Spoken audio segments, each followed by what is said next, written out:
10 Missing Princesses, written by Wiley Blevins, illustrated by Steve Cox. Once in a faraway land lived 10 princesses. Each was more beautiful than the last. The 10 princesses slept in 10 beds in the same room of a giant castle. Every night they were tucked in. The door was tightly locked by the king. Yet each morning the shoes of the princesses were worn and dirty, covered in cobwebs and smelling of freshly dug graves. The king grew confused. "I will offer great riches and a daughter's hand in marriage to anyone who can discover the secret of the worn shoes," he said. Many men tried, all failed. One day a soldier heard of the king's problem. As he traveled to the castle, he passed an old woman in the forest. "Take this special cloak," she said. "When you need to hide, put it on. You will become invisible, and don't eat anything the princesses give you, for it will contain a sleeping potion." That night, knowing the soldier was there to discover their secret, the oldest princess offered the soldier something to eat, but he secretly tossed it away. Then the soldier began snoring loudly, as if he was fast asleep. Believing he was sleeping, the 10 princesses dressed in their finest gowns. Then they crept through a trap door in the castle floor. The soldier put on the special cloak and followed the princesses. Tip, tip, toe, tip, toe, tip.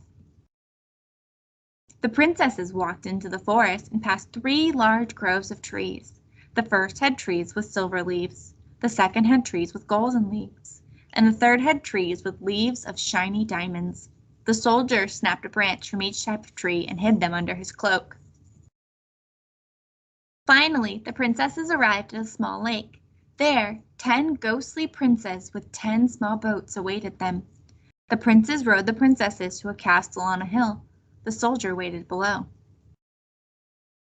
At the castle, the princesses danced all night until the sun poked its head above the horizon. Tra-la-la, la-loo, tra-la-la-la-lee. Their shoes were worn and dirty. "Hurry," said the oldest princess. "We must get home before the soldier or our father wakes." The soldier buttoned up his cloak and followed them.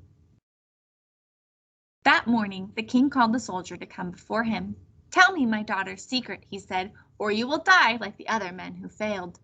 The soldier removed the 3 tree branches from under his cloak and told the king what he had seen. The princesses gasped and fell back in surprise. "For solving the secret," said the king, "you may marry one of my daughters." The soldier chose the most beautiful daughter.